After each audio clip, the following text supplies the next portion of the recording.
Thanks to Honey for sponsoring this update. Honey is a free browser extension that searches the web for discount codes while you shop so you get the best deal. To try it out, visit joinhoney.com/theknow.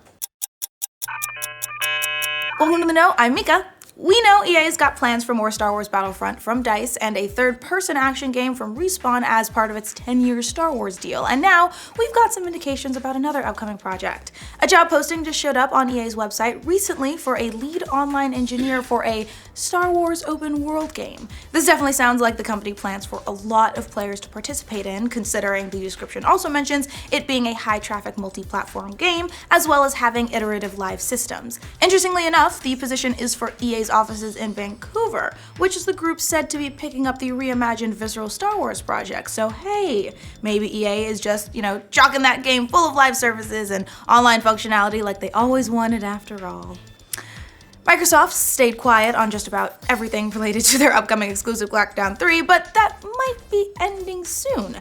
Xbox boss Phil Spencer hinted on Twitter this weekend that we'll soon be getting much more information about the game. Spencer tweeted to a fan asking about when we'll finally see more of Crackdown 3. "We have a plan and team is locked in on their date. We'll talk about it more upcoming, but wait won't be too long." That's probably going to be comforting news for worried fans. The company hasn't said much about Crackdown 3 in some time, and it's already suffered from multiple delays, so just be patient. Is Level 5 making an MMORPG? Well, the studio behind franchises like Professor Layton and Ni no Kuni sounds like it might be working on a really large-scale RPG that coincides with its 20th anniversary. And if it's not an MMO, it definitely sounds close to one. Level 5 President CEO Akira Hino said in an interview, "We do have an idea. I'm not sure if we can call it an MMORPG or not, but we plan to make it a big title on the same scale as one. Also, since we're going into our 20th year, we want to make something we like." He added that the game will be set in the modern day as opposed to being in the fantasy genre like a lot of Level 5's games. GTA Online is dealing with a bit of a controversy at the moment because apparently the game's latest update has resulted in a lot of unexplained bans. Angry players have been filling up the game's subreddit and Rockstar support ticket page over the weekend following the release of the game's San Andreas Supersports update. According to the aggrieved players, the game's update seems to have included a new feature that bans anybody who has mod tools on their PC regardless if they're using those mods in GTA Online. One player reported being banned in only a matter of a couple of hours from the game, despite having never really played it or cheated. Naturally, all these unfairly banned players are making their voices heard on where else? GTA Online's Steam store page. The Review Bomb Squad has been out in full force over the weekend, dropping the game's rating down to mixed, with thousands of negative reviews being added. So we'll see if Rockstar has a fix soon, 'cause yikes. Despite all the reported problems Sea of Thieves suffered at launch, it looks like the game is off to a roaring start, well, at least in the UK. Retail watchdog GfK Chart Tracks reports that Sea of Thieves debuted as the #1 physical game last week in the UK. At #2 was EA's co-op adventure A Way Out, followed by Ni no Kuni 2 at 3rd, and Assassin's Creed Road Remastered at #4. What's really impressive about Sea of Thieves opening so strongly, besides, all those launch woes, is, the game is also included in Xbox Game Pass subscription service. So at least in the UK, it doesn't seem like Game Pass has had much of an effect on retail just yet. The reviews are coming in for Far Cry 5, and so far they look good, but not great. The game currently has an 81 on Metacritic and an 84 on OpenCritic, which is positive but not outstanding territory. Critics like the storyline, which follows the action of a cult in Montana, as well as the game's massive amount of content. Games Radar gave it a 4 out of 5, calling it a polished and refined installment that values your time more than the previous games and keeps the focus on entertaining you throughout. Twinfinite also gave it a 4 out of 5 and said it has a sprawling world, varied missions, and memorable characters, saying, "If you've never been a fan of the series, this doesn't do anything to change your mind. If you loved liberating outposts and blowing up shit in the Himalayas, you'll enjoy doing it in Hope County too." Meanwhile, Destructoid gave it a 7.5 out of 10 and said that while the story had promise, the execution sometimes fell short. It wrote the game's more interested in joking about cult leader Joseph Seed's man bun than exploring Eden's Gate with a critical eye, opting to paint the cult in broad strokes as a group of vague zealots and torturers than an organization built on the backs of broken people. And while the scattershot storytelling doesn't make the game any less fun to play, it makes for an experience that feels toothless rather than fast. Well, personally, I'm giving it a 15 out of 10 because boomer. And you can bring the dog back to life by scratching his dummy. And for all of you guys out there, the game releases tomorrow for PlayStation 4, Xbox One, and PC. Remember to give your doggo extra pats for me. It looks like that much anticipated System Shock remake is actually still happening. You might remember that last month the game was put on hiatus after the developer Night Dive Studios said the game had strayed too far from the original vision of modernizing the 1994 classic. But a lot of people, especially those who poured $1.3 million into the remake via Kickstarter, still have high hopes for it, and now studio officials say they've corrected course. Night Dive CEO Stephen Kick told PC Gamer that we understood based on the backer feedback that we weren't going in the right direction with the game, what we promised to them. That's what really caused the shift in what we're doing now, which is going back to what we'd established and represented with the Unity demo. The studio showed off the first parts of the game using the Unreal Engine, which is what the project has now moved to, and PC Gamer said it looks great.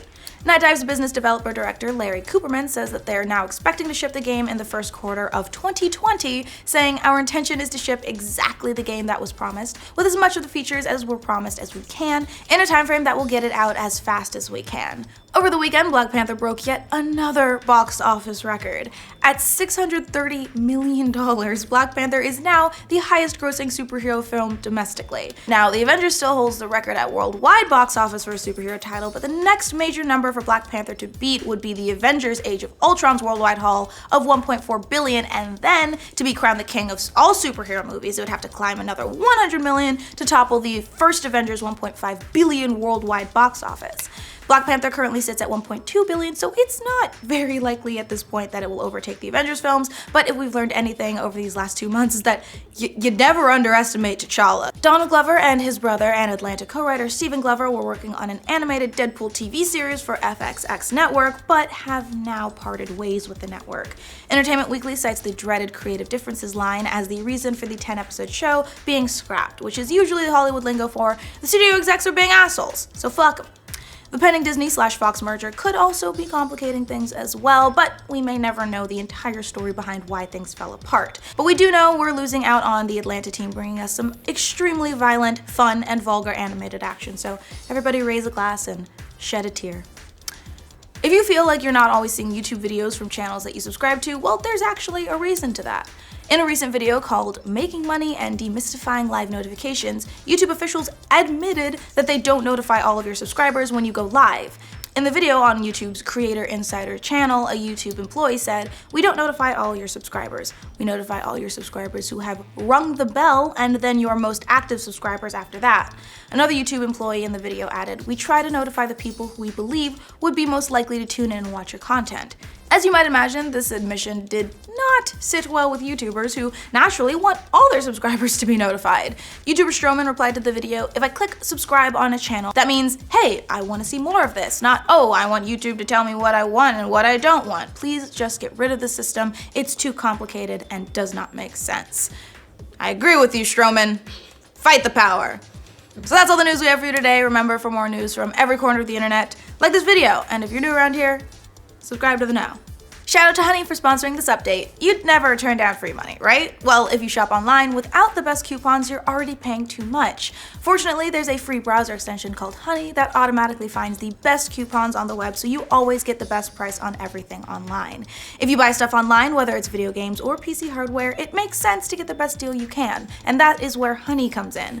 While you shop, it scans and tests millions of discount codes to find the biggest discount on everything you buy online, and then, when you're ready to check out, it automatically applies the best discount to your cart. That means you can stretch your budget further and afford more games. For example, I shop on Amazon a lot. I'm a little bit of a junkie. Switch cases, accessories, headphones, you name it. I'm also really lazy, so I buy all my laundry detergent and even half my clothes there.